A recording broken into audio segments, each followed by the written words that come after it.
En el escrito Tratamiento posible de la psicosis de 1955-1956, Lacan hace referencia a la relación de Schreber con el otro y lo plantea de esta manera: sino fundada por la ausencia asombrosa en esa relación del tú, queremos decir del tú, cuyo vocablo en algunas lenguas, tú, se reserva para el llamado de Dios y el llamado a Dios, y que es el significante del otro en la palabra. Lo que dice Lacan es que el llamado a Dios y el llamado de Dios, en tanto llamado a otro y llamado del otro, en Schreber está precluido.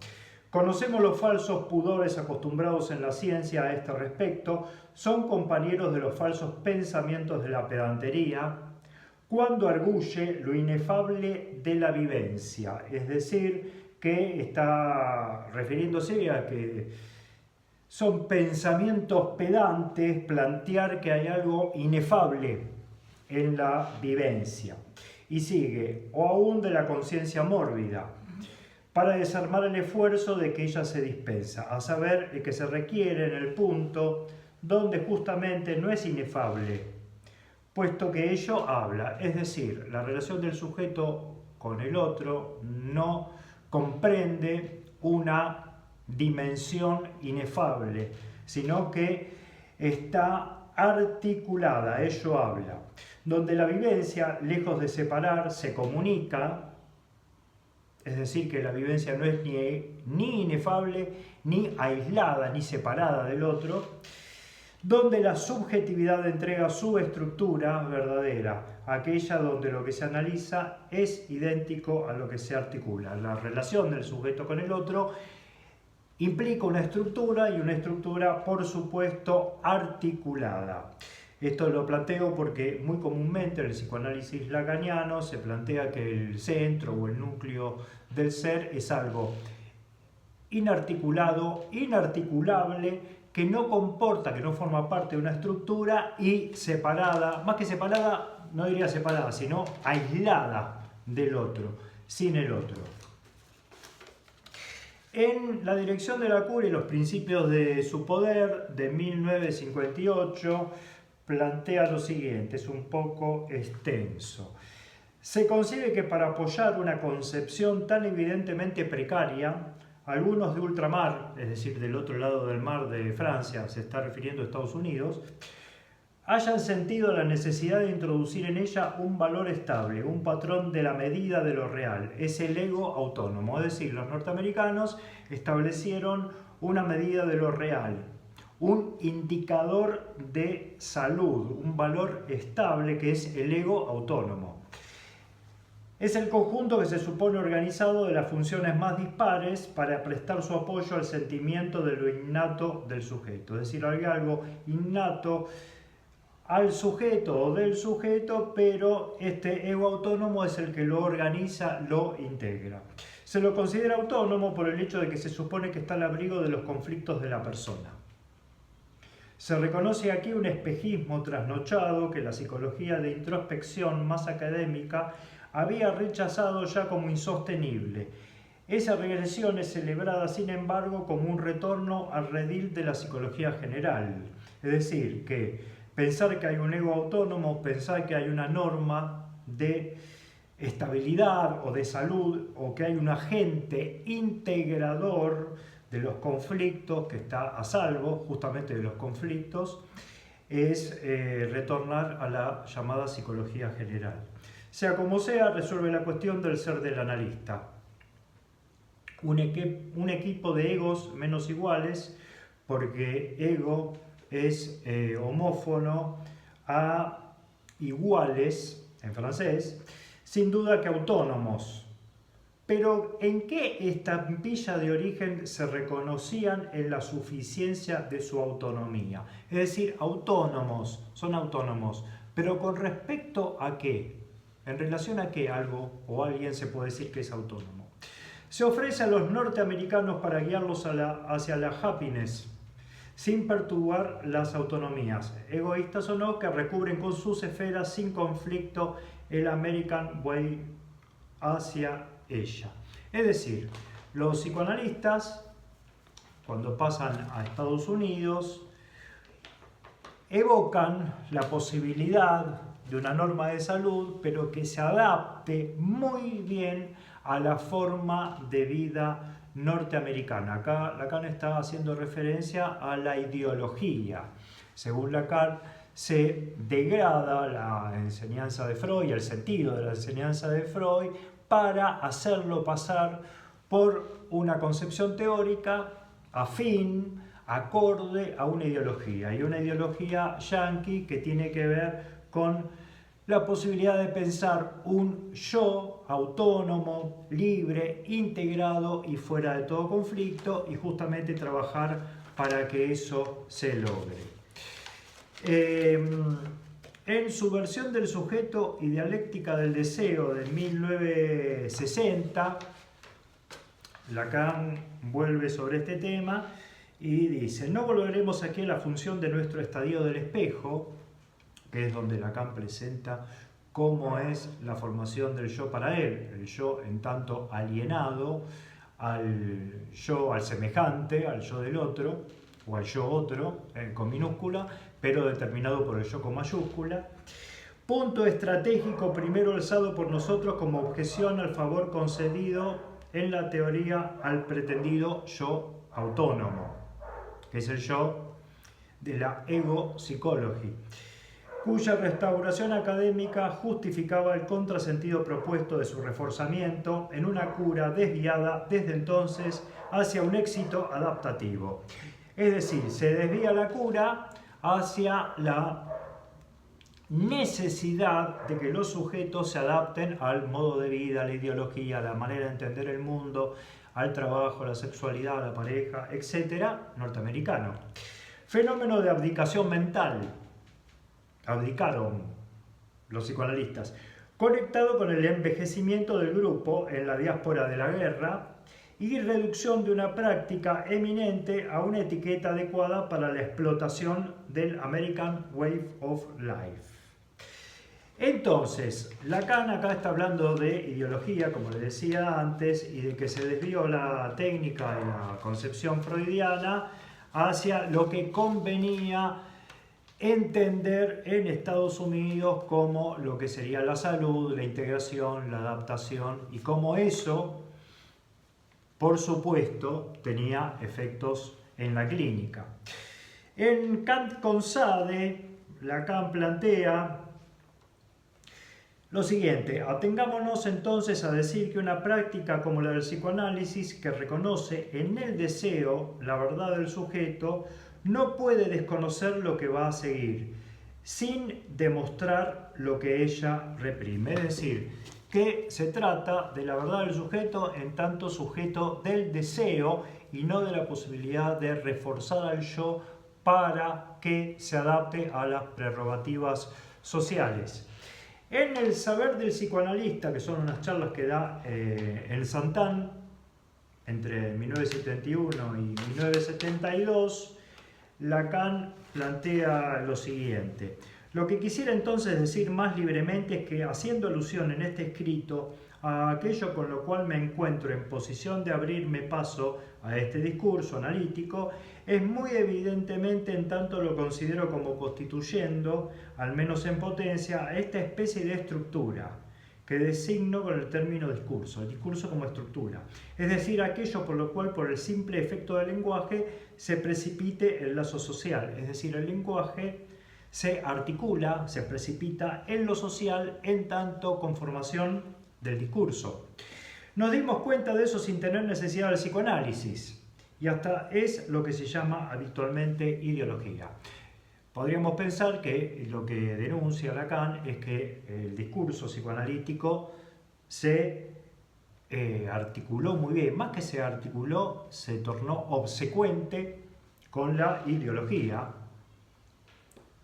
fenómeno por supuesto muy anterior al psicoanálisis, como acá dice, que no hace falta entender o tener al psicoanálisis como práctica para darse cuenta que existe la ideología, obviamente, pero que el discurso psicoanalítico se sometió a la ideología, él dice norteamericana, como una práctica que más que tiene que ver con la interpretación del deseo y con la emancipación, no con la libertad, con la emancipación del sujeto, tiene que ver con su sometimiento y con la funcionalidad a ese sistema. Y sigue, el modo por el que un discurso se ordena de modo tal que precipite un lazo social comporta inversamente que todo lo que se articula ahí se ordena por sus efectos. Es así efectivamente como entiendo lo que articulo para ustedes del discurso del psicoanalista. Es que si no hubiera práctica psicoanalítica, nada de lo que puedo articular de esto tendría efectos que yo pudiera esperar. No dije no tendría sentidos. Lo propio del sentido es ser siempre confesional. En el seminario 27, este es el saber del psicoanalista 1971-72, en el seminario 27 dice que todo sentido es religioso.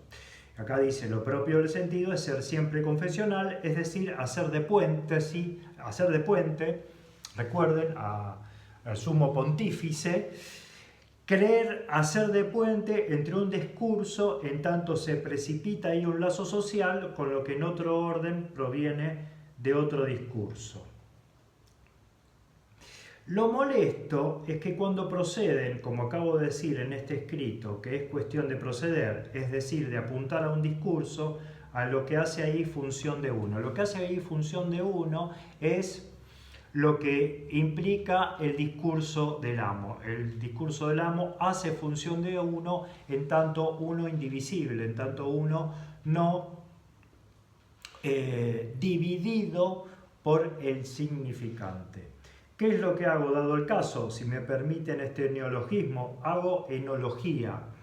Enología se refiere a que la denominación griega del ente, es decir, la manifestación del ser, se escribe en. Entonces haría en ese punto enología.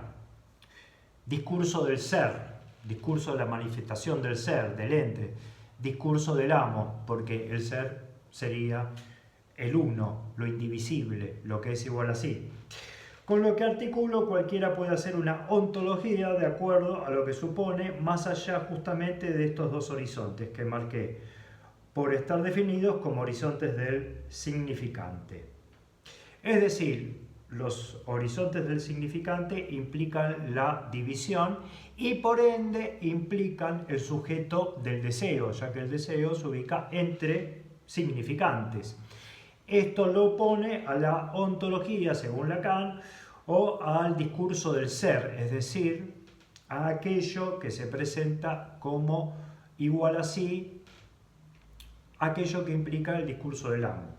Uno no se puede dedicar en el discurso universitario a retomar lo que mi construcción hace de modelo suponiéndolo ahí, en un punto arbitrario, alguna esencia que se volvería, no se sabe por qué, el valor supremo. Es particularmente propicio a lo que se ofrece en el discurso universitario. En el discurso universitario, la verdad del discurso universitario es el amo. La verdad del discurso universitario es lo que Lacan llama la enología o el discurso del ser. Solo que en el discurso del amo el saber está en función de la promoción y del sostenimiento de un amo o de una esencia. Cuestión que en cada época ese amo tiene, y ahora gracias al discurso universitario, diferentes modos de presentación, pero sigue siendo el amo. En el seminario 24, Lacan plantea lo siguiente: el hombre sabe más que lo que cree saber, pero la sustancia de este saber, la materialidad que está debajo, no es nada diferente que el significante en tanto que tiene efectos de significación. El hombre habla ser, como he dicho, lo que no quiere decir otra cosa que el habla significante, con el cual la noción de ser se confunde. Eso es real. Es decir, la noción de ser se confunde porque el ser o la noción de ser es también un hecho de discurso. La noción de ser es un hecho discurso, es un discurso, no es algo que sea por fuera del discurso. Y lo que plantea Lacan a mí me parece muy interesante como objeción en el Seminario 24 a lo que él critica como lo inefable del sujeto, ¿no? Lo inefable del sujeto, él lo cuestiona, o esta idea de un sujeto sin otro, inefable y sin otro, como lo cuestiona como opuesto al psicoanálisis, por lo menos al psicoanálisis que él plantea, porque él habla de estructura y de estructura significante, que el sujeto se ubica y es producto de esa estructura significante, ¿no? Incluso el ser es efecto de esa estructura significante en tanto discurso. Habrán notado que Lacan cuestiona el discurso del ser, plantea que el discurso universitario está al servicio del discurso del ser y que incluso este discurso, especialmente en la crítica que él hace, está muy bien llevado adelante por buena parte del psicoanálisis para adaptarse a algunas culturas donde esto es funcional, al American Way, ¿no? Ciertos discursos del ser, ciertos discursos amos, funcionan bastante bien para la práctica analítica. Me refiero a que funcionan bien en lo que tiene que ver con el prestigio y con una buena llegada a la sociedad. En términos económicos, por supuesto, pero sosteniendo esa posición de ser, esa posición universitaria, esa posición de amo, se sostiene al mismo tiempo lo contrario de una lectura e interpretación del deseo, es decir, una ética psicoanalítica. Estaba hablando recién de la obra teórica de Lacan. Por un rebote dialéctico hablaría de mi experiencia como analizante. Recién ahora, hace unos meses, encuentro un analista que no baje línea en función, encuentro un analista para mí como analizante, en función de lo que la época prescribe y demanda.